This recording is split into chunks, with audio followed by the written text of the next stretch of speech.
మొదటిసారి లైవ్‌లోకొచ్చిన జూనియర్ ఎన్టీఆర్ నన్ను క్షమించండి అంటూ చెప్తున్నారు. ఇన్ని రోజులు తెలుగుదేశం పార్టీ గురించి పట్టించుకోనందుకు మీరు దయచేసి నన్ను క్షమించాలి. నేను సినిమాల్లో ఉన్నటువంటి కమిట్మెంట్స్ కారణంగానే నేను రాలేకపోయాను. అంతేగాని తెలుగుదేశం పార్టీతో నాకే విభేదాలు లేవు. తెలుగుదేశం పార్టీ అనేది ఒక రాజకీయ పార్టీ మాత్రమే కాదు. అది నా కుటుంబం యొక్క బాధ్యత. మా తాతగారు మాకు వదిలిపెళ్ళినటువంటి మరి ఒక గొప్పదైన వరం.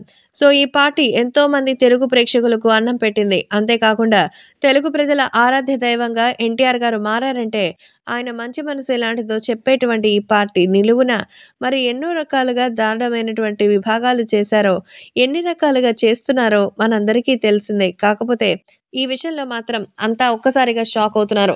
సో, ప్రస్తుతం మొదటిసారి లైవ్‌లోకొచ్చి జూనియర్ ఎన్టీఆర్ నన్ను క్షమించండి అంటూ జూనియర్ ఎన్టీఆర్ మాట్లాడిన విషయాలు ఇప్పుడు ఎంతో వైరల్ అవుతోంది. అలాగే అభిమానులు కూడా వీటి గురించి తెలుసుకొని ఎంతగానో షాక్‌లో ఉన్నట్టుగైతే సమాచారం. కాబట్టి ఇప్పుడు సోషల్ మీడియాలో సైతం ఎంతో వైరల్ అవుతోంది.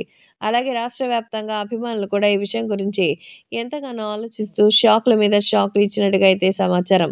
కాబట్టి ఇప్పుడు సోషల్ మీడియాలో సైతం మరి జూనియర్ ఎన్టీఆర్ లైవ్‌లోకొచ్చి తను రాజకీయాల్లోకి ఎంట్రీ ఇవ్వడాన్ని గురించి క్లారిటీగా తెలియజేశారు. 2024 ఎలక్షన్స్‌లో తప్పకుండా నా మద్దతు తెలుగుదేశం పార్టీకే ఉంటుందని ఇప్పటికీ కాదు, ఎప్పటికీ తెలుగుదేశం పార్టీని వీడే సమస్యే లేదు.